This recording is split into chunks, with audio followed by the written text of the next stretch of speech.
La vallée de la Save accueille ses premiers occupants 100 000 ans avant notre ère. Le réchauffement du climat, la fonte des glaciers, engendrent fleuves et rivières.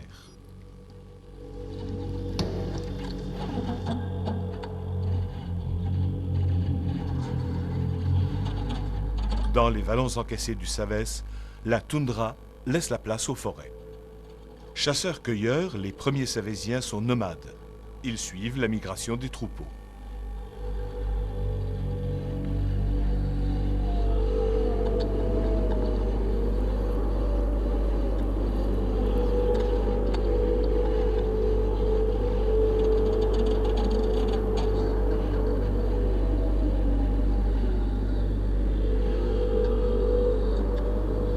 À l'origine de l'art rupestre, des symboles mythologiques et des rites de chasse ornent des grottes sanctuaires. Bisons, aurochs et cervidés inspirent les artistes. En quelques millénaires, l'homme invente toutes les techniques d'expression graphique. Peinture, sculpture et gravure sur galets.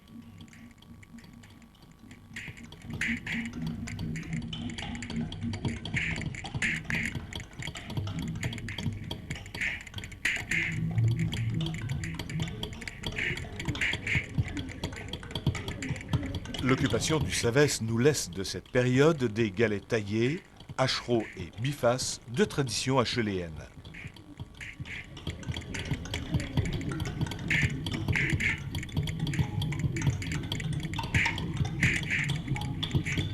L'invention de la symétrie se concrétise par la technique de taille du biface.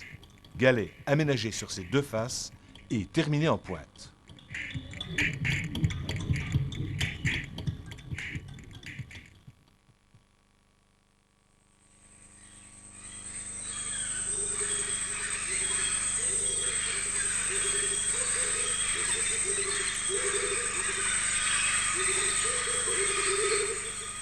Le réchauffement du climat, qui devient tempéré, et l'extension des forêts obligent l'homme à s'adapter à de nouvelles conditions de chasse.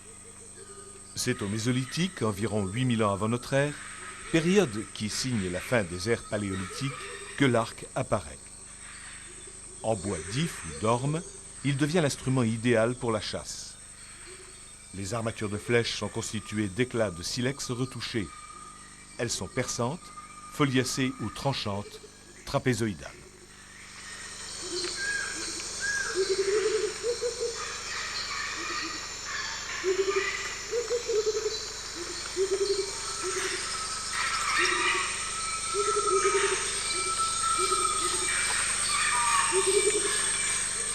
Le néolithique, environ 6000 ans avant notre ère, voit l'apparition d'une nouvelle société humaine. L'homme se sédentarise. Les haches polies et herminettes, première arme-outil, sont largement représentées. La hache, symbole de la préhistoire, devient un objet de pouvoir et de prestige.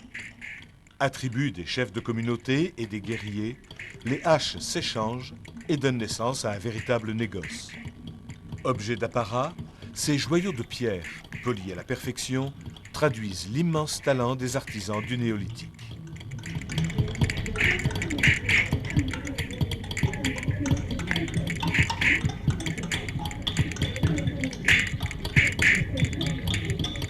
Avec l'apparition du cuivre puis du bronze, s'ouvrent de nouvelles routes pour la recherche des métaux et leur commerce.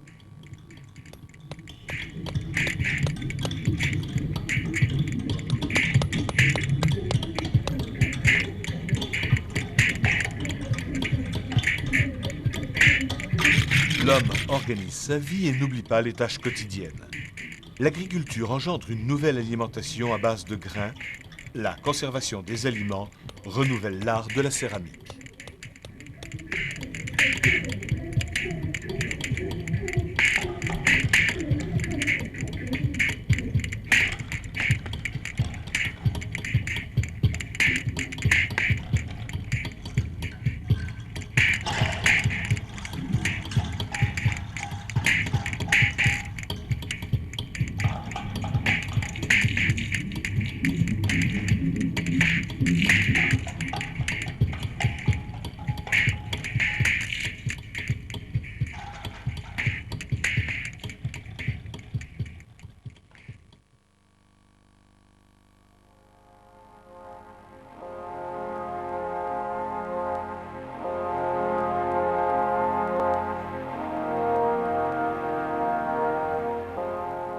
Au 1er siècle, avec l'influence romaine, l'habitat savésien imprime sa marque dans les labours de la vallée de la Save. De grandes exploitations agricoles, de petites villas fleurissent et prospèrent durant 4 siècles. Le métissage culturel gallo-romain nous a laissé des objets de la vie quotidienne et quelques chefs-d'œuvre de l'art statuaire régional.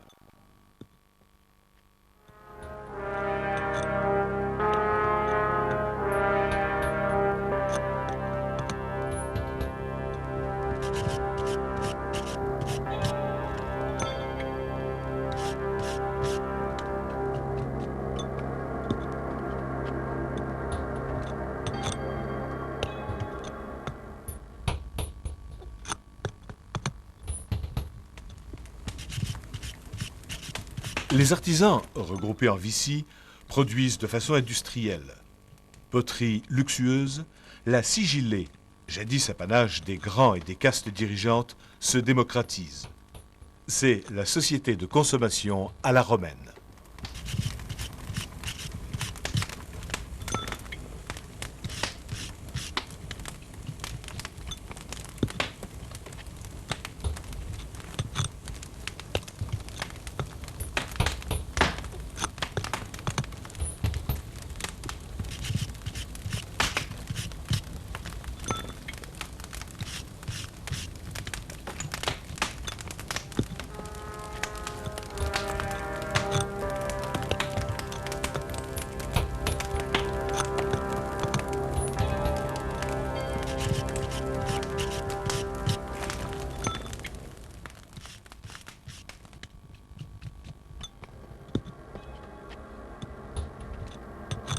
De la gorgone en bas-relief ornant le fronton des riches demeures savésiennes, aux têtes amovibles, ornements sépulcraux à l'effigie du défunt, les artistes témoignent à leur façon de l'attachement et de l'engouement au mode de vie romain. L'arrivée des populations barbares marque l'effondrement du pouvoir romain. Avec le déclin de l'Empire, mérovingiens, puis francs s'installent. Un nouvel ordre naît.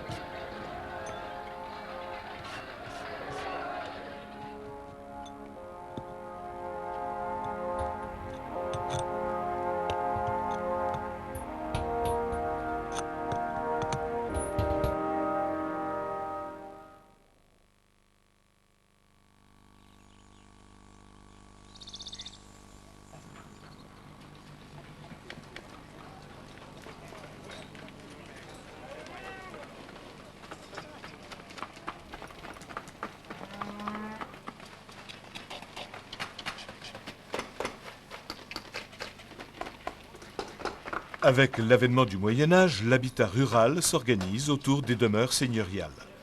Des mottes castrales occupent les endroits stratégiques. Au XIe siècle, l'Église crée de nouveaux villages. Ce sont les sauvetés. Au XIIe siècle, les guerres incessantes que se livrent les seigneurs locaux entraînent l'apparition des bourgs fortifiés. Les castelnaux prennent le relais de l'urbanisation.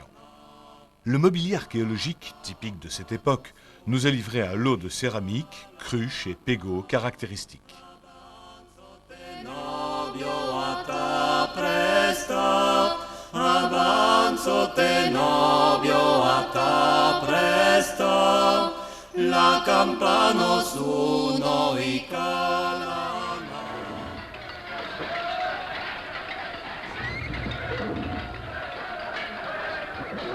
Un splendide fragment de chape de boucle en bronze, gravé du XIIIe siècle, représentant un chevalier devant une ville assiégée, évoque la période des croisades.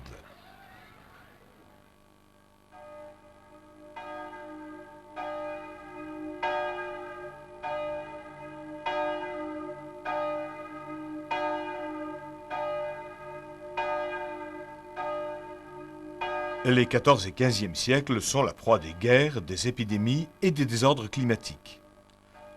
La crise économique provoque dans le Savès la disparition totale de nombreux habitats et la baisse alarmante de sa population.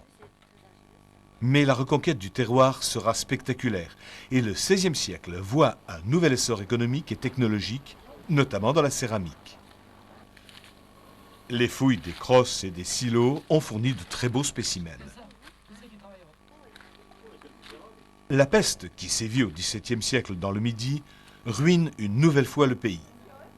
De 1629 à 1631 et de 1650 à 1651, la vallée de la Save est à nouveau fortement endeuillée. C'est l'abandon des petites unités agricoles. Les survivantes se regroupent par la suite en métairies. La campana suonò i calana, la campana suonò i calana, avanzo te novio a ta presta, avanzo te novio a ta presta, la campana suonò i calana, la campana suonò. L'histoire du Savès de la préhistoire au XVIIe siècle est d'une très grande richesse. Il n'est pas un vallon, pas un hameau, pas un village, ni une ville qui n'ait conservé au fil des âges la trace de ses drames, de ses tragédies et de ses bonheurs. Celui qui veut lire cette histoire, la comprendre et la ressentir, doit porter son regard sur nos campagnes. La vallée de la Save est un formidable livre baroque et émouvant. Ses pages sont des champs et des bois. Les labours, des lignes d'écriture. Les cours d'eau, la sève et l'encre qui ont écrit cette histoire. Et l'histoire continue.